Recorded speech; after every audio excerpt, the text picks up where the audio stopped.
Hello, everybody, and welcome to the latest episode of the Council Chats Live, where today we're going to be covering Alien Covenant. I know we said we might talk about everything last week, but that is not happening. Whoops. This is We're an Alien talking week. about Diary of a Wimpy Kid, The Long Haul as well. Absolutely. Hashtag not my Roderick. Because that apparently came out this week. It didn't do well. But this is an Alien week, so we're going to go around and introduce everybody. So on my far left, Manning Franks. How's it going? Hey there, everybody. I'm excited. Guess what? Spoiler alert, we're bringing back a movie segment. Manning hates movies. You're going to see it. You're going to love it. Oh, good. To his right, we have Mathieu Chin-Quee. What's up? Today we're going to be introducing the Matthew Fights Manning segment. Oh. And then we have special guest to the panel, Michael Phillips, Batman himself. I think we should all have a group sing-along of Country Road towards the end of this, since it does make sense within Alien Covenant. That would be good. I'll bust out my guitar. And then last but certainly not least, we have Ty Rothermal. What's up? Hey, we won't be having a Ty Hates a Movie episode this episode like we did last week. Well, that's a perk. Good. Although, in defense, that wasn't Everybody Hates on movies that week. I still need to see King Arthur. No, you don't. Do we? I probably don't, but I'm a big fan of like King Arthur, like legends and stuff, so I'm kind of obligated to. Well, wait till it comes out on Blu-ray. Yeah. But anyways, we're going to break into the first segment of the show where we're going to talk about some news. But because there's no interesting movie news or real earth-shattering movie news, we're going to talk about some movie talk by movie fans news, because we got the new Queen Disney tournament up this week, which has just been, it's been what it's been. So I want to go around and just kind of get everybody's little predictions about who they want to win and who they think is going to win this tournament. And I'm just going to start off and say that I think that all of the new wave characters are going to go very far, and I think that even though she wouldn't be necessarily my choice, I think that Moana is going to prevail in this tournament. Yeah. So Manny, what are your thoughts? I have to concur with that. I do believe that Moana, especially with she is a great character. She is a great character, but also recency bias. She's the one that's fresh on people's minds the most as well. I think Moana's going to take it, but I am. Did we settle on hashtag Punzi Posse? Is that what we're going for? That's it.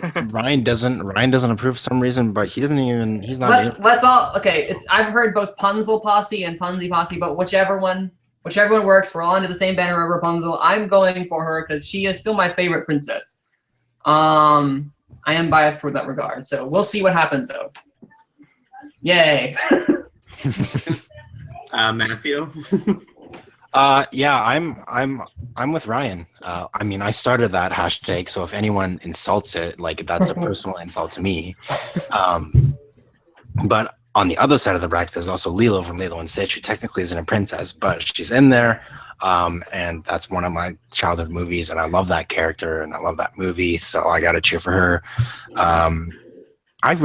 You guys know how intense I get with these tournaments. Like I say I'm not going to, and then I see people voting against my character, and I get really mad, and then I just go in there and go off in the comments, and then it's like a blind rage. It's like I go into the Hulk for a second, and then I'm back. It's like, what happened? I don't even know what day is it, because I somehow just got mad over a fictional princess tournament. So I have a few, but the main two are Rapunzel and Lilo. Cool. Mike? I'm fine with anybody winning, just as long as it's not DiCaprio. DiCaprio busts in and wins the Queen Disney. No, it's going to be Yzma. Let's do all these series. I'm so mad about it. Justice for Affleck. The King of Boston. But I think that either Belle or Moana will win because of recency bias, and because with Belle, with Beauty and the Beast, and like that's a thing. I guess if I had to pick who would win, I guess Ariel, because she's the reason why I got into redheads at a young age. So. All right. Me too. Ty, where do you see this going? I only just found out about this today. Surprise! Where have you been? Boo. I just haven't noticed it. or I have and I just go, I don't care. There's like 1,000 contests in the group at a time. But I will say Belle's gonna win it because Belle is the best and most likable princess that Disney has to offer, and the only one that's really gonna challenge her is either Elsa or Elsa's gone. Elsa's gone. Elsa's Elsa's already gone. Already. Never mind. Then maybe Anna's it's better. Moana, but Yeah. I would argue. But Thank you. Gonna have Madison. Hi, Manning's mom. I got popcorn, guys. Hey. hey, How so exciting yeah, is that? Belle's gonna win. Those are my thoughts. Cool. They're Well, great thoughts, Ty. Yeah, At great. least- Manning, what does your mom think? Well, at least Emma Watson will win. Let me go ask. At least Emma Watson will be able to win one tournament. Yeah, she's still gonna lose. So Yeah. Yeah. I mean, but Belle destroyed like today. I don't know. One of, Belle has like her only challenge in her bracket, I think, is going to be Mulan, and I think that she might prevail. But like, I think that's going to be the bracket choice in that side, and that's going yeah, to Mulan did. that's going to be the only bracket that has a legacy character. I think the others are all going to be new wave because I see Yeah, Rapunzel or Anna winning, whoever wins that match, and then I see Officer Hops going far in her bracket. And then there's literally no one interesting in Moana's bracket. So that's why she's clearly... Yeah. Lilo is. What are you talking about? Oh. Lilo's a horrible character in a horrible movie. You're a what? Would you say a horrible movie? In a horrible... Yes. We're Yes. done, guys. Last show's Yeah, I quit. So, This isn't Ohana anymore. how far do you think Moana will go? We had to go there. Yeah. All right. Was that Mike? Was that Mike? This is your last. This is your last Yeah. time. Now, You're welcome. well, My let's first and only council set. let's churn off Queen Disney here and get into the main meat of the episode, which is going to be Alien Covenant. Now, we're going to spend a little bit of time giving non-spoiler thoughts, but let's be honest, there's so much to talk about in this movie. And even though it only made $36 million domestically, I feel like a lot of people in the group have already seen it. So we're also going to have an extended spoiler segment for Alien Covenant. So we'll give you a warning when we're starting. But to just like start off with general thoughts, I'm just going to give mine and then I'm going to direct the discussion throughout the rest of it. I enjoyed the movie. I thought it improved on things from Prometheus that I was hoping would be in that movie, but it was far from perfect. There are sequences that didn't work for me, and I didn't like the CGI in the movie on the Xenomorph specifically. On the ships, it looked beautiful. The production design was great. The cinematography was beautiful. It was a Ridley Scott movie, so it was great in all those respects. So those were my thoughts. Let's throw to Manning, who is going to be the outlier on the panel today. Yeah. Yeah. With respect to his view. It's fine. It's okay. I've had a mixture of emotions. There's some parts I loved. There were some parts that I hated. There were some parts that made me want to curl up into a ball and hide. There were some parts that made me just want to leave the theater because this is a very much a mixture of emotions movie, and I love what Scott did. He can direct so well. The cinematography is gorgeous, aesthetically pleasing, production design is great, music is great. It brought me back to the alien world in a sense of like I felt I was there, but there were some emotions lacking and certain story points lacking and character choices that we'll get into later that had me rolling my eyes and getting physically angry, but it's fine. It's a fine movie. Matthew? Yeah, I thought it was great. And just to preface this, I love Prometheus and I love this new wave I do of the Alien series. Just as we'll get into this later, but just because of the intellectualness that it brings, it has the ability to create so much more discussion, and other than, in my opinion, the older films, other than what they have. I thought that the acting was incredible. The story has some serious implications for the franchise going forward, and what you think of the franchise before this. I thought it brought some really great new things to the franchise, and I just thought overall it was a really good sequel to Prometheus. Not as good as, in my opinion, as Prometheus, but it's up there as one of the better Alien films for sure. Cool. Mike? I loved it a lot. That's kind of a weird way to phrase it, but it's like my third favorite of the franchise right now, and I'm a big fan of the franchise. Aliens is my personal favorite, then Alien, then Covenant. I would say that as a standalone story, it's great. As a sequel to Prometheus and in this franchise as a whole, it might have problems because there's a lot of continuity issues, a lot of them, but it didn't really bother me. It's kind of like with Days of Future Past, where that movie has a ton of continuity issues, but I think the main story is so strong that it doesn't really bother me. And Fassbender as David is honestly like Oscar worthy in this movie, and he's probably not going to get that kind of attention for it, but I would love to see him get a Best Supporting Actor nom. David is just a fascinating character, and he's kind of the reason why I loved it so much. And just this whole movie feels so unsettling, and I love that. It's my favorite horror movie since The Witch, probably. So yeah, I was very on board with it. Cool. And Ty? Just like Matthew and Michael, I really, really dug this movie. It's my second favorite in the franchise, right behind Alien, and then there's Aliens, and then Prometheus. I really dug this movie. I thought the acting was great across the board. I really loved the opening scene. I really liked the philosophical stuff that it presented, carrying over from Prometheus, and then throughout this film and what it poses for the rest of this series. I'm very excited to see where it all goes. I loved seeing a xenomorph in action again, and yeah, it was just a lot of fun. I really enjoyed it. Yeah, so it looks like we have we got one in the middle, one kind of leaning negative, and then 3 really enjoyed it. So I think that people should probably go see this movie based on this small sample size. But now we're going to kick all you people out who haven't seen the movie. Spoilers aplenty. Spoiler hands. Spoiler hands. And we are now going to open up everything you could want to talk about in this movie. So who has something that is really burning their skin? Yeah. Okay. Let me go. I'll start. All right.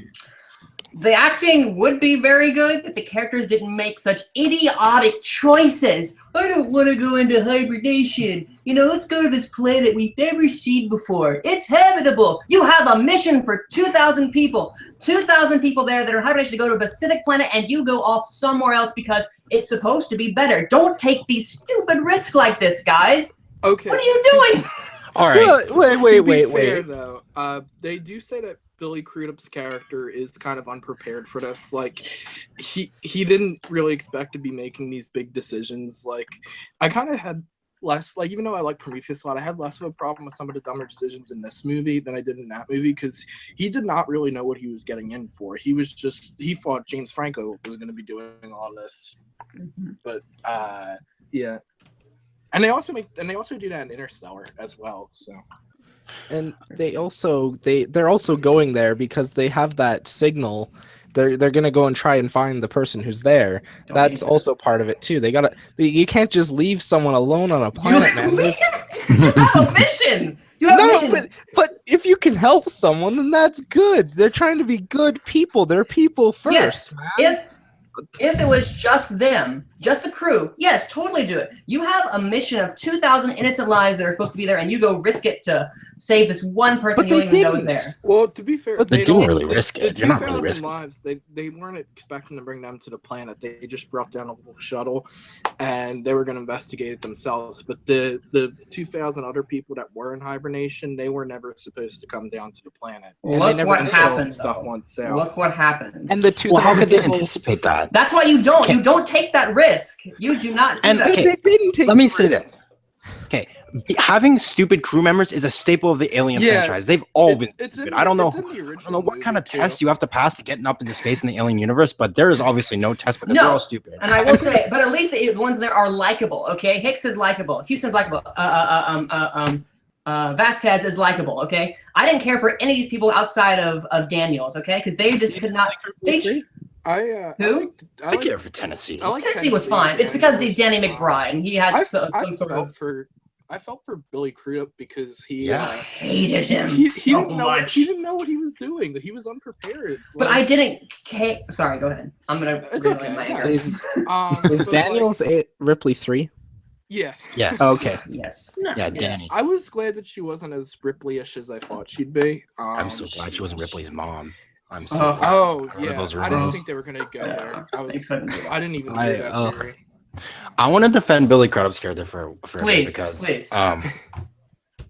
Like characters aside, he's one of my favorite actors. He's underrated actors. He's in Almost Famous, which is one of my favorite movies.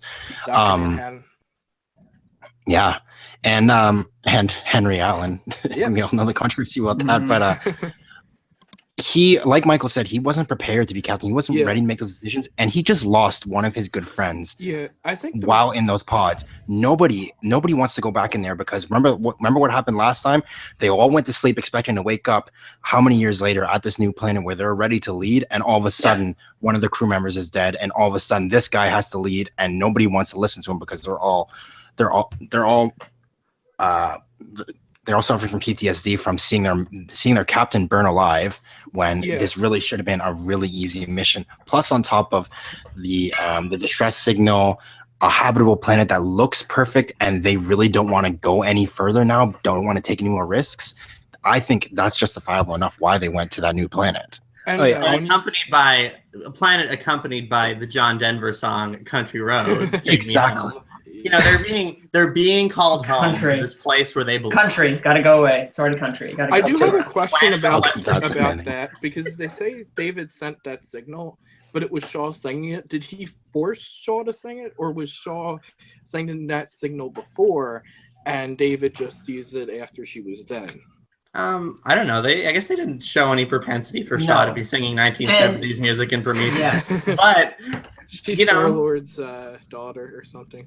But David might also be able to like copy her vocal patterns. I mean, he is an android, so it's not like Oh, you just opened up a can of worms with android capabilities now. That's true. I could see that. Now, before we move on, go ahead, Ty. You finish. Sorry, I'll agree with Manning about Billy Crudup's character. If you guys say, "Oh, but he wasn't prepared," look, if he's second in command, he should have been prepared. Yes. Okay. He's shell shocked. And no. That's his job. If he's the second in command, he is to be prepared just as much as the captain. The third in command, sure, you can slack off a little bit. You get to go have a Kit Kat, okay? Have a break, have a Kit Kat. The fucking Billy Crudup, he should have been more prepared, and I don't buy into he wasn't prepared. He should have been. That's an oversight on the movie, and it's one of the things that brings it down for me. Yes, and if I can go ahead and add on to that, I would have been okay with that if they made me care for his character, but they slapped on the fact that they don't like me because of my religion.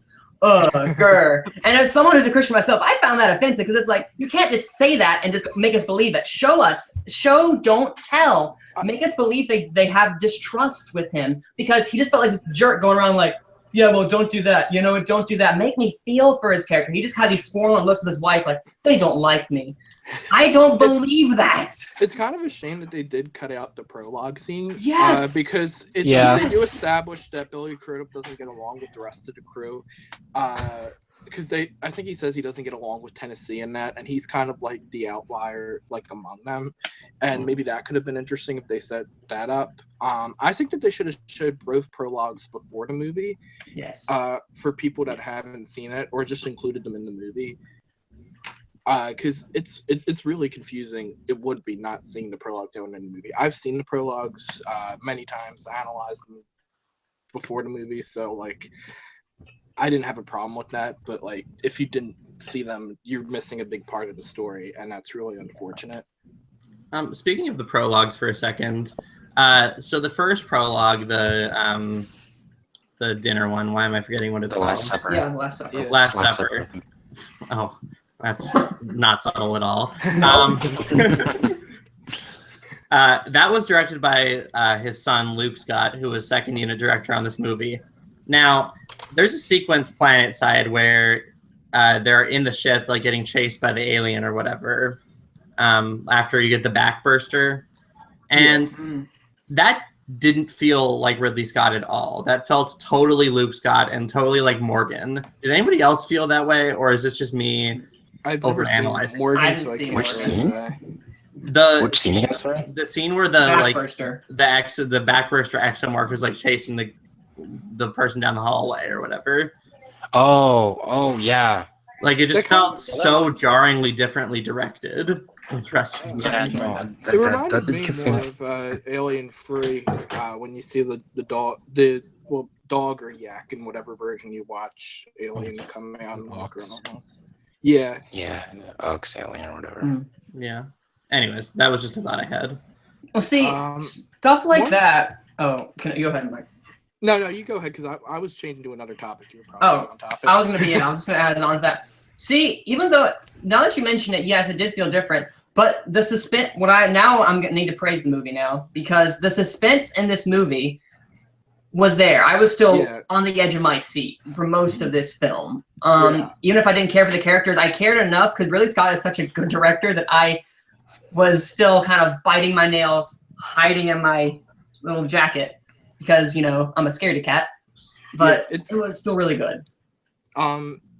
I just wanted to talk about real quick that I hate how the trailer shows Billy Crudup get hit by a face hugger, because that means he's dead. Like in Alien chronology, whatever I'm saying, continuity. When somebody gets hit by a chest burster, face hugger, that means face hugger. So like it does become a face. So like you knew he was gonna die going in, and I thought maybe he'd be like a minor character that would be the first to get killed off, but he's a fairly large character in this story, so I don't know why they would show that in the trailer. I would have been like, hey guys, we have face huggers, we're not like Prometheus where they didn't have any alien stuff. So that's kind of annoying, but the trailers besides that did a good job of not spoiling stuff, because the trailers didn't really interest me that much, because it kind of just looked like an Alien retread, and the movie isn't really that. I've heard people say that. I don't see that at all. The third act is similar to the first Aliens movie, but the rest of the movie is, to me, felt very fresh. It felt like its own thing. It felt like a mix between Aliens and Prometheus in a really good way. What I was gonna say. Yeah, I thought like the first little bit was a perfect blend of the sci-fi elements of Prometheus and the actual alien horror sci-fi elements from the first two, with them exploring the planet, and then, well, I'm sure we'll get to this later, the David Walter dichotomy, and then and the horror elements there. And then the third act just turned into a straight up alien movie, which is fine. They earned it there. And with on the ship and the alien crawling through, they definitely earned it, which is part of the reason why I really loved it, because it combines some of the best parts of every single one of the films in the franchise. Yeah, like I was worried going in, like reading reviews and watching the trailers and stuff, that it was just gonna be like, even though I love Force Awakens, it's one of my favorite movies. Like you can't deny that movie is similar to A New Hope. And I thought it was just gonna be like that, but with aliens. And I'm glad it was something very different that we haven't really seen before with this franchise. Do you guys think this works as a standalone movie? I saw that a lot in reviews, and I was very confused, because I was like, I feel like there's so much Prometheus in this movie that... Yeah, I think it works better than as a standalone movie than a sequel to Prometheus, or even in the Alien franchise, since there's so many continuity issues and stuff. Like, if David created the xenomorphs, then why are there hieroglyphs of the xenomorphs in Prometheus? Why is there a xenomorph at the end of Prometheus? I have explanations for that. That's a type. Okay, I want to hear, actually. They're crackpot explanations, but I have them. And if David can make the eggs himself, then what happens with the queen in Aliens? Because in Aliens... He is the queen's plot twist. He is the queen. That is a question that I would like answered, because Aliens is my favorite in the franchise. Yeah, me too. And I don't want it getting retconned out. Ridley, it seems like he kind of wants to retcon it out. And just make the series his own, because he said he wants to do a sequel to Alien, and there's already a sequel to Alien. It's called Aliens. But I hope that we see in the sequel how the Queen is made, even if they have to force Ridley to do it, because that's Ridley. Make the Queen. 80-year-old man, we're going to tell you. Sigourney Weaver's just gonna bust into his office with like a big gun and be like, "If you retcon the Queen, I will shoot you." Because like that doesn't, because that's like the big thing that doesn't add up. I see James Cameron bursting bursting into his office with a gun more likely than Sigourney more James Weaver. Cameron. He'll come in wearing a Come in with, Navi like- suit just because he's busy doing his big spear, speaking in Navi. He's busy wasting his career. I think I throwing some shade at the Avatar. I like word. Avatar. I think there could be interesting directions to take that sequel. But... It's Nope. Alien conversation, not Avatar. That's a different day. Yeah. Oh, yeah. yeah. I'll wait till Back, Avatar 2 comes out. back to I Alien didn't get into Covenant. my theory about how Blade Runner and Alien are in the same universe. I heard about it. I didn't hear about that at all. There's a actually theory- evidence in We're this movie definitely- that could support that. We're definitely going to have to table that conversation, but that sounds really, really intriguing. Let's talk about David and Walter, because I think that's something we Yes. haven't touched on. Right? It's fascinating. It's the most interesting aspect of the movie for me, and it's probably why I love the movie Agreed. so much. Where you see David develops this god complex, and like people are saying, well, why did David kill the engineers? We know why he killed the engineers. He saw that the black goo could create and destroy, and he uses it to create his own race, to make himself feel like God, to make himself feel like Wayland, and to destroy the engineers. And also he didn't destroy all the engineers. Apparently that was just an engineer outpost. It wasn't just their planet. He can't have destroyed all the engineers, or else it creates there's more still- continuity there's still issues. engineers Okay, that out all there. right. But he just develops this fascinating god complex, and you see that with Walter, where he's attracted to Walter, and it's because of his own ego. He's an android who has developed an ego. He's developed all the worst traits of humanity, and it's fascinating. I think that's it. I was gonna go on something else and then I lost it. You guys can talk. Okay, two issues I have in regards to the Walter David thing. That might be One, mine. their kiss thing, I did not like that. I was very uncomfortable during that scene. Well, it is like- supposed to be uncomfortable. That is yeah, true. but it was just so weird. Now all I can think about is Matthew's letterbox review. Go read it, guys. It's really good. Also, I I don't like that they made it so clear that it was David at the end. I would have Yes. preferred that Yeah, to be more I had a ambiguous. problem. That's probably He my should biggest have- problem with it. His hair should have been left long the entire movie, and then at the end, if they do have it that is David's body on the ship, then he just cut his hair on the way out, and he cut off his hand and put it in his back pocket or whatever for All in safekeeping. a record time. Or Yeah, that maybe was he the kept problem. it in his throat because that's what he did with the alien eggs. And then or it's either that happened or that he uploaded his consciousness into Walter. But I don't know which one, but I would have preferred it to be more ambiguous and then just leave like a little subtle hint that it might be David, but Yes. nothing substantial. That would have Yeah, made the that was- film significantly better. That was my big problem with it too. One of my only problems was you could see that coming a mile away. Yeah, The bigger twist would have been if it wasn't, and it's like it actually was Walter, and Walter was the one who was like, and actually David convinced Walter or something of that sort to do that. That would be really interesting. yeah. But I think that he still might have killed Walter. We technically don't know if Walter's dead. We don't know what I happened to Walter. see. I'm just really curious because you see him stab him in the neck, and he just regenerates. So he would have had to Yeah. really have gone. Well, like- yeah, like the aliens, the alien robots, they takes a lot to kill them. Like Bishop was still alive when they ripped him in half. Yeah. in Aliens, and in Alien Free, I think he was still alive after the crash Yep. and everything. And Ripley had to like flamethrower him, I think, if I'm remembering correctly. think so. I thought the kiss was really interesting. Like it's unsettling, but it's supposed to be unsettling. Yeah. I think it's to show the ego of David that the only thing that he can be attracted to is himself. It's Himself. kind of like in Game Oh. of Thrones in the books. They kind of go into this more, but everybody knows about Jaime and Cersei Yeah. and Love and their twins because both of them are so egotistical. They explain in the books that the only person that they could love is someone that looks Yeah. exactly like them. So that's what Yeah. I saw it as. Yeah, it was definitely supposed to be unsettling that way. But then again, what about the kiss with Daniels? That's what I thought. Like, wait, why was that there? That was a little weird. That was a little creepy. Because if he's only in love with himself, why did he do that? Because does he see Shaw in her? Is what I'm curious about. Which brings me to trying to make her feel uncomfortable. Yeah, I think it was that. He was trying to make her uncomfortable. I got that, but it was like I didn't feel that was needed because we were all. I was so like, oh no, he's gonna get her. I was like, oh okay. That's fair too. Ruin the mood. I like that this movie does bring up like a lot of famous like books like Paradise Lost and Ozymandias, but it doesn't really beat you over the head with it. Like I loved Guardians of the Galaxy Volume 2, but I really dislike the scene where Ego is describing why Brandy matters to the plot. Yeah. Like that scene really bothered me of how unsubtle that is. But when you think about it, David in this movie is basically Lucifer in Paradise Lost, if you ever read that. Yes. Where like you can look at humanity as like heaven, he breaks away from them and creates demons, xenomorphs, to be in the shadow of God, and that's really fascinating.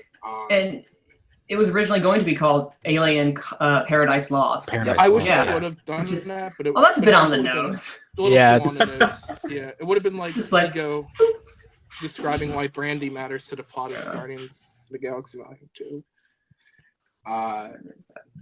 But I thought that they didn't beat you over the head with it, but I thought it was interesting how it was there. I forget the painting behind David in the first scene, but it's a biblical painting. I'll have to see what that is on a second watch because that might have more meaning. And also, Ozymandias could have more meaning to the future of the franchise because that poem is about the king Ozymandias, I forget his other name, who his empire I think it's Ramesses. Yeah, Ramesses II, I think. Yeah. Whose empire fell, and when David is reading that poem, he's referring to the engineers, their empire falling, but it could also refer to David later on. That could be a bit of foreshadowing, because my theory is that the aliens will either kill him or he will have to sacrifice himself to make xenomorphs perfect, and that the xenomorphs we will find out is like a mixture of like synthetic and biological life, because they do kind of have like a kind of in the original movie like a robotic design to them, and I think that he's the space jockey in the original movie, but that's a whole nother theory. That's a whole nother thing. That's my last thing that I will say, and I'll let other people speak, my last grievance with the film is how it treated the character of Shaw, who I loved in Prometheus. The way it just wrote her off like that, and it used her as a foil to only move forward David's character. I felt like, well, that's not fair. I wanted to know more about them. I would have loved something in between Prometheus and Covenant to explain, like, to show David's progression as a character from this from this curious, rather slightly off-kilter android to this really full-on god complex, like, evil android of some sort. The idea to create creation, and then how he betrayed Shaw, because he does kill her. Yeah, I could see that. Like, that's why I said it's great as a standalone movie, but yes, Prometheus, it kind of has problems, and it didn't really bother me too much, because for the story to work, you need that to happen, because if not, where would Shaw be? She would probably give away what David's planning. You could have had her on like the other, maybe she got away from David and she's on the other side of the planet and she tries to warn them. Yeah. But that just goes to the idea of, like, I just wish there was something in between, because it felt like there was some, in order to throw in some more Alien, he took away some Prometheus, and as someone who loved Prometheus, it just kind of made me sad. Yeah, like, but like I could see it as something as like showing how far David has gone mad, like how crazy he has become in his quest for becoming God, or becoming Leyland, really, that he kills the one person he loves. Yeah. And there's also, like, besides like the biblical stuff in this movie, there's also this interesting story about fathers here, where David hated Wayland, his father. He thought he was, terrible to him, and he's kind of trying to be a better father to the aliens, because we see him get upset when with the neomorph, Crude Up shoots the neomorph, and he is kind of very like caring of them in like a weird way, and that's kind of interesting too. That kind of adds another layer to the story. Agreed. Well, Yeah, just on the Prometheus David note, I actually just watched Prometheus last night. Rewatched it again, and I'm picking up a lot more. I don't see David as this curious robot, and I mean, he starts off as curious, but by the end of the movie, that dude's evil. Like he just straight up kills Charlie just because he's like, oh, what's this fluid? Let's put this in and let's see, and then when Ellie's pregnant with the squid thing, he straight up doesn't give a shit. Like he's like, oh, you're ready to die. Let's do this. And he's orchestrating it. I firmly believe that at the end of Prometheus, he's literally just using Ellie just so he can rebuild the body, and then he can do whatever he wants after that. He can become the next engineers. Yeah. See, I just saw him when I watched Prometheus. I saw that as he was following Wayland's orders, because most of the times Wayland's in the background, like, here, I want you to do all this so we can actually get, an actual alien of some sort. He's fascinated. He's curious by this, but his curiosity gets the better of him because that leads to him actually killing Shaw. But the relationship that was started by the end of the one, like that was starting to develop, I wanted to know more about that because he literally loved her in this weird, demented way, and I wanted to know more of that. Really? I don't think he loved Shaw at all. Like Prometheus. No. I think him loving Shaw was a line to throw Walter off. Like, I don't see anything there. I agree. I don't see that. I don't. There's like an interest. This theme of this trilogy, or like I don't know if it's gonna be a trilogy, whatever it is, seems to be about 5 movies. Okay, 5 movies. Crap. They should just make it a trilogy. One more, please. Work better. Yeah. It seems to be about the dangerous side of scientific curiosity or creation, where like there's so many benefits to science and like being a scientist, but like there's like costs to that. Like, at what point are you trying to just become God, or at what point are you just trying to just achieve what you think humanity should do, or what point are you kind of just messing with things that you don't know about? It's very much like Frankenstein, and I actually do quote Mary Shelley in this movie. Yeah, they do. For sure. So Ty, do you want to wrap us up? Yeah, one last thing I want to mention is how gorgeous this movie looks on a $97 million budget. Are you kidding me? How great does this look compared to every other movie that's come out this year, for the most part, aside from Guardians and Logan? This movie, there is not a single bad shot. There's not a moment where I'm like, oh, that's CGI. I believe every minute of everything that I'm seeing. It looks fantastic, and it puts every other movie in the theater right now to shame, including Guardians. There are parts of that movie that could be touched up, and this one, it's gorgeous. I saw it in IMAX, and I thought it looked beautiful. I loved like the washed out look of the planet. I guess you could call it the Zack Snyder effect. Still love you guys, where the planet does kind of look like washed out and gray, and like very dark and foreboding, like in those earlier scenes. And I kind of love that. It looks dead, is what it does, and but alive at the same time. Yeah. Hitting you over the head with that. I think that's a great place to cut the alien discussion. Yeah, we can go on. We could literally go on at Alien for days. There is no shortage of things to talk about. It will not stop be talking about. So we're going to move in and talk about some first-time watches. For those who are still around, spoiler hands are now off. So we're going to go around the horn and talk about some first-time watches. So Manning, why don't you kick us off, because we're kind of on that same train of thought. Yes, what I watched for the first time this past week in preparation for Covenant was Prometheus. Yeah, ironically enough. And I was thinking, oh boy, I'm hearing all these mixed things. I don't know what to expect. I really liked it. I really, really, really liked it. It definitely had some problems of like characters doing some very stupid things. More along the lines of like, because the plot demands it, we have to have them do this. But it only got me mad like at a few characters, namely one of them being Vickers. But, Charlize Theron, God bless you. I won't speak ill of you much more outside of that. But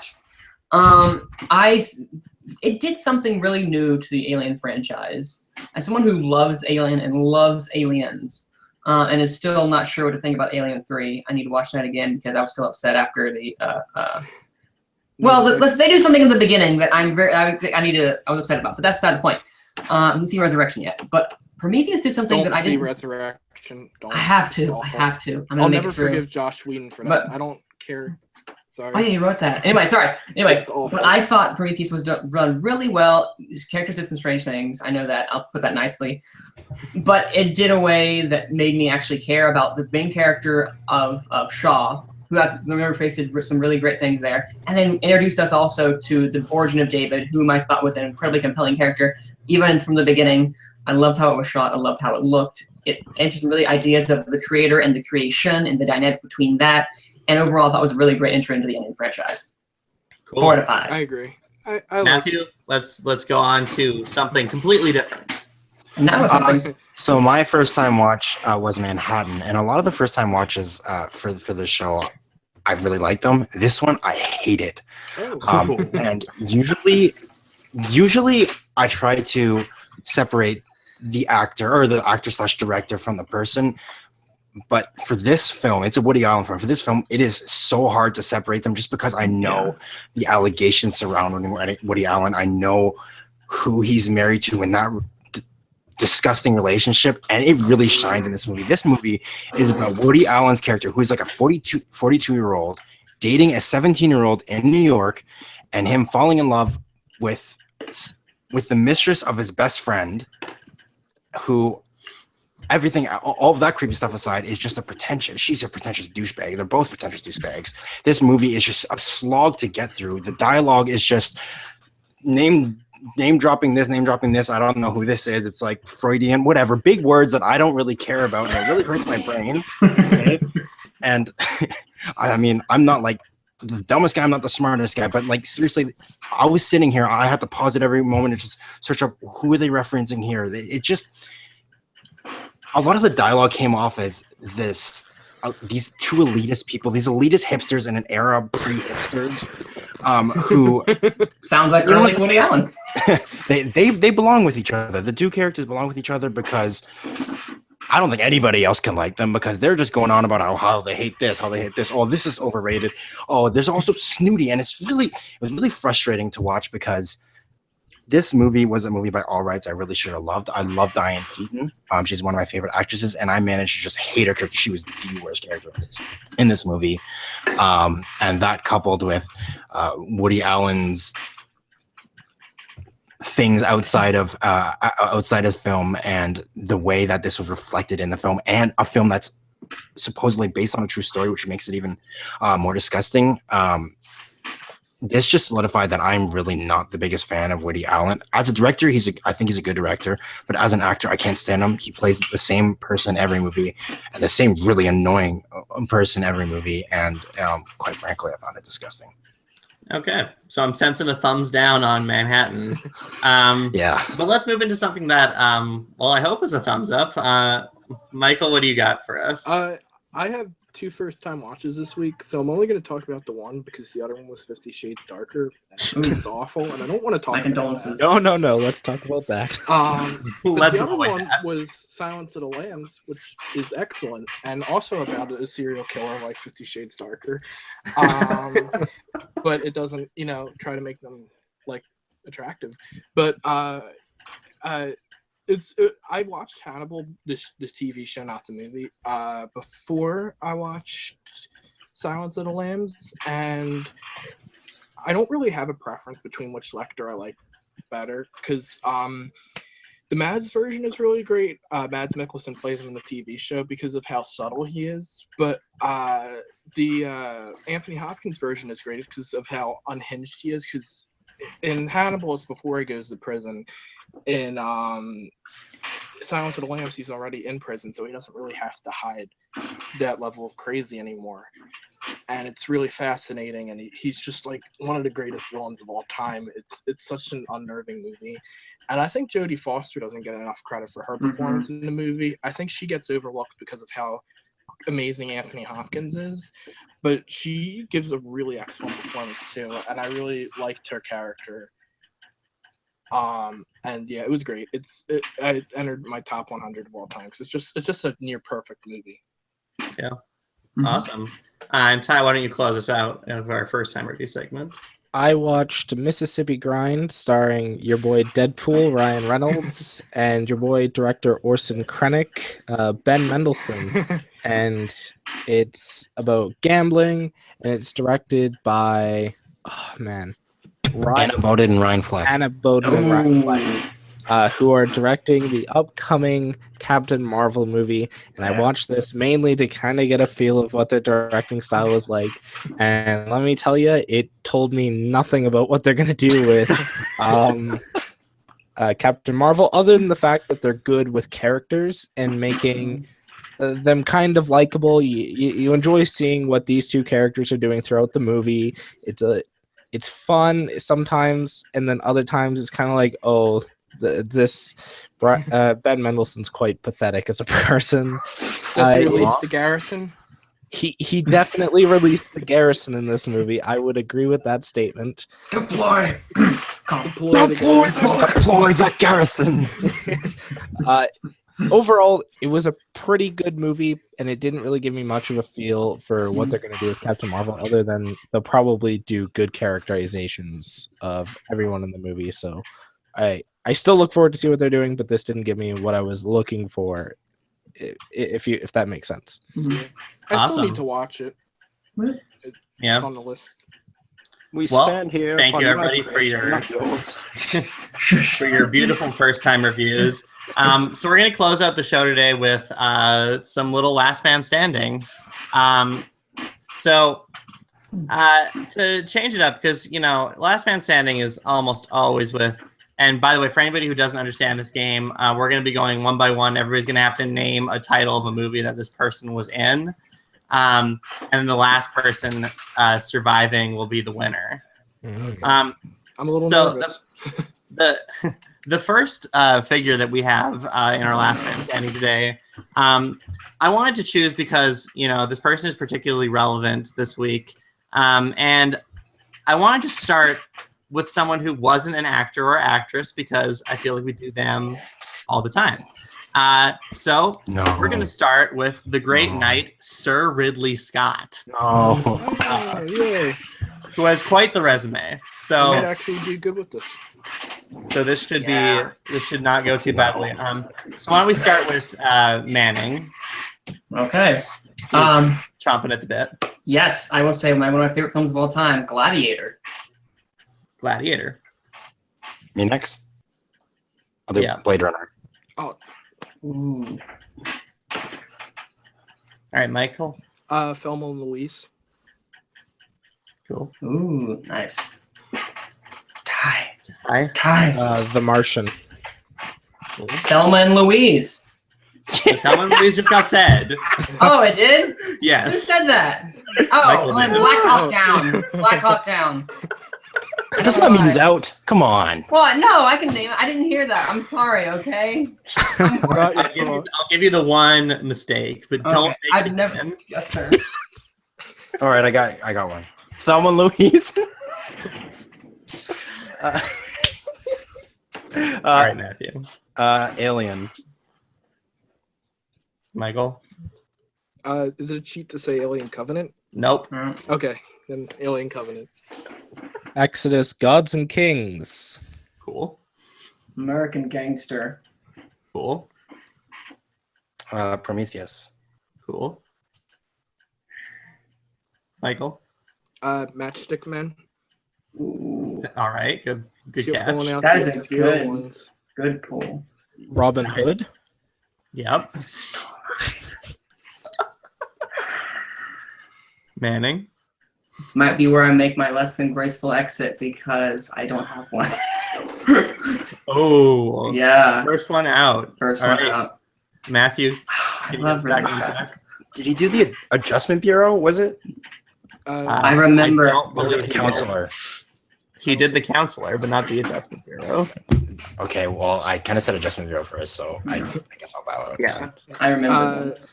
I was gonna say the Counselor, but All right. Will you get the Counselor? Ty. Kingdom of Heaven. That was the one. that's a Michael. good one. It's a good movie. It's a good movie. Extended edition.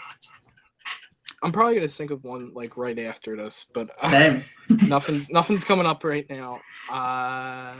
trying to think of one of the bad ones he did, because he's done a lot of bad movies too. I know he did something Counselor. with Right. the word purple in it, but I can't remember it. Are you tapping? Yeah, I'm tapping. Ty, can you nail the coffin? Body of Lies and A Good Year. Oh, He did those. Both good. I do Uh, remember. Yeah, that was one of the bad ones. One real notable miss was actually a sequel to one of the first time watches, Hannibal. Yeah. Oh, Directed by yeah, Ridley Scott. I forgot he did. G.I. Jane. He did G.I. Jane? He Yeah, did do He G.I. did, Jane. yes. Wow, Ridley, you are a roller coaster. And then I I think we wish- got all the big titles otherwise. I wish he Okay. would do more sci-fi movies, because I think that's where he really shines. Oh yeah. And Blade because we Runner's still my have some favorite. time, let's play again. Hey. And we're gonna return to actors because boring. And I'm gonna throw to Matthew first because this is his absolute favorite person in the world. Yes. We've got Michael Fassbender. The fast. Yeah. So Matthew, Okay. take us off. I hate. No, I'm just kidding. Frank. Nice, Paul. Sorry, what'd you say? Frank. Frank. Okay. Yeah, nice, Paul. All right, yeah. It's my Michael. turn. Oh, okay, Shame. That's my favorite Fassbender movie. Also the best performance of the decade so far. Cool. Okay. Song to Song. All right. Ooh, nice. I'll go Hunger. Okay. Another Steve McQueen film. 12 Years a Slave. Oh, man. X-Men First Class. Oh, The Light wait. Between Oceans. X-Men Days of Future Past. X-Men Apocalypse. Yeah. Assassin's Creed. Oh, yeah. Steve Yeah. Jobs. Inglorious Bastards. Wait. Oh, I'm I so mean- sorry. I'm so sorry. Okay, wait. All right, give me- Manning, you wait. can take Inglourious Bastards if you want. No, it's Yeah, not. Manning. It's not the honorable thing to do. No, it kind of is. I forgot. Okay, give me a quick second.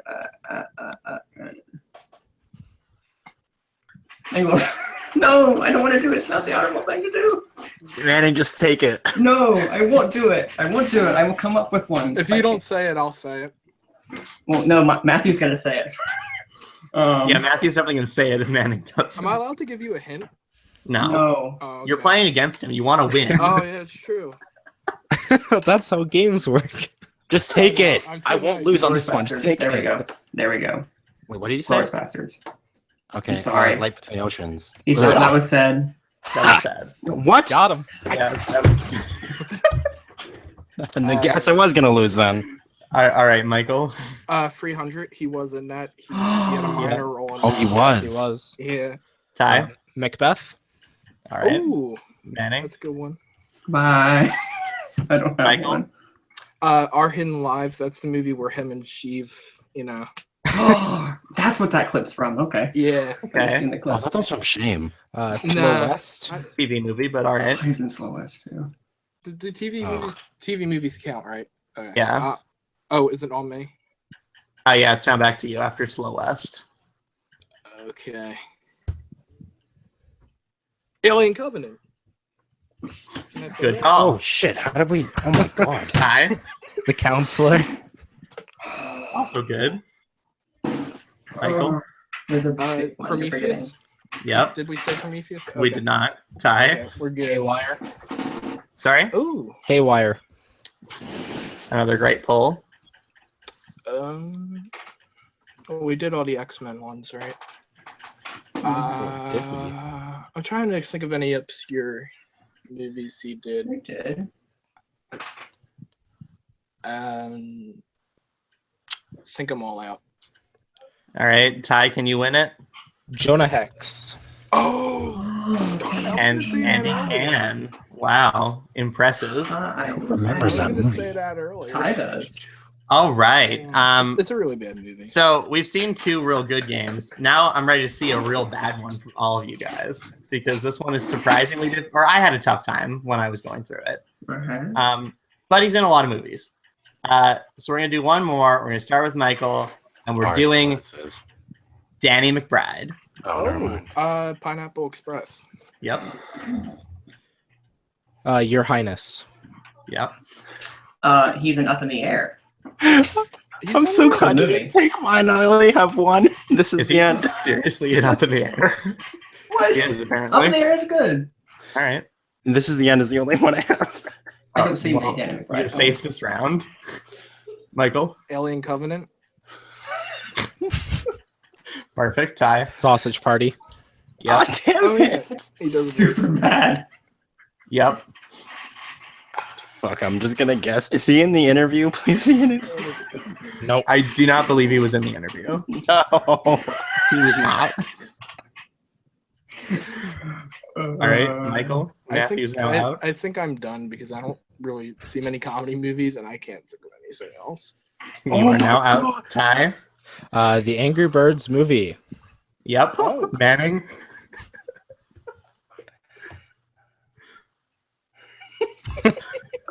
This is the end was said, right? Yeah. Yes. listen. Okay, then. God, come on. Give me a countdown. 5, 4, 3, 2. The Heartbreak Kid. Okay. No. Aloha. We're back. Give me a second. There's some great ones on this list. Land of the Lost. Yep. As I Lay Dying. How do you? Why do you know that? I've seen it. All right. It's just one of those movies. Just one of those movies everyone's seen. Manning. Yeah, it's just one of those. Is Like he? Star Wars, everyone's seen it. I'm gonna go for a guess. Is he in Grown Ups? He is not. Okay. Yep. He's not part of that friend group. Oh, Can you nail the coffin, Ty? Rock the Kashba. Or Yeah. Kasbah. Yeah. However you say that. But You know, Wow. he's in that. yeah, you clearly got it. Yeah, wow, Ty. So man. we clearly see that Ty is the king of Last Man Standing, like no one ever was. So that's going to be our show for today. We're going to go around and give our plugs. So let's start way on my left with Manning Franks. Hey everybody, thanks for tuning in and hearing me complain about Covenant. It's still a fresh movie. I'll say that. But anyway, you will find me if you want to continue hearing these ramblings. If I ever do post on Twitter at @_Peyton, and keep a lookout at the new podcast coming out from Geeks and Gamers Network called Geek Pulse Radio. I'll be the editor. It's a great group of guys. You'll see it around the interwebs. Yeah. And Matthew? You can follow me writing Geeks and Gamers and on Schmoes. And look at my Twitter. I yell a lot at MChin-Quee96. And Manning and I don't actually hate each other. We're working on something really cool that hopefully will come out when I get my shit together, because my name's actually on it. I'm not. But, just look out for stuff there. Okay. And our very special guest today, Michael Phillips. Hey, I don't really have that much to plug. You can follow me on Letterboxd, BatMike17, Twitter, Instagram, Snapchat's BatMike17. I don't care. You can friend me. Geeks and Gamers is pretty cool, so join them. They're fun too. One of the better groups. They're cool. They're in the top 3 groups along with Talk. I won't reveal which one I like more because I'm not gonna go there, but they're up there. Wow. Snap. That's Snap. insane. They're right there as one of the best. Ty, where can the people find you? You can find me at my local bar celebrating that I won Last Man Standing. Hey. You can also find me at Nerdy Casual on Twitter and Instagram. I'll throw my Snapchat as well, Ty Rothermal. Snap me. Why don't you ever snap me anymore, man? You don't snap me either. Also, that check much out my anymore. articles on geeksgamers.com. It's a great website, and if you don't like it, then I don't like you. Yeah. And that was down the very law. definitive. And I've been your host today, Ryan McKenna. You can find me on Twitter at rmckenna19. You can find me writing on Geeks Gamers, Schmozno, and Mark with the Movie Blog. And yeah, so that'll be it. Join the Movie Talk by Movie Fans Collider Council Facebook group, and hang out with all of us each and every week. Subscribe to this channel, and thank you to the panelists. Good night, guys. Good night.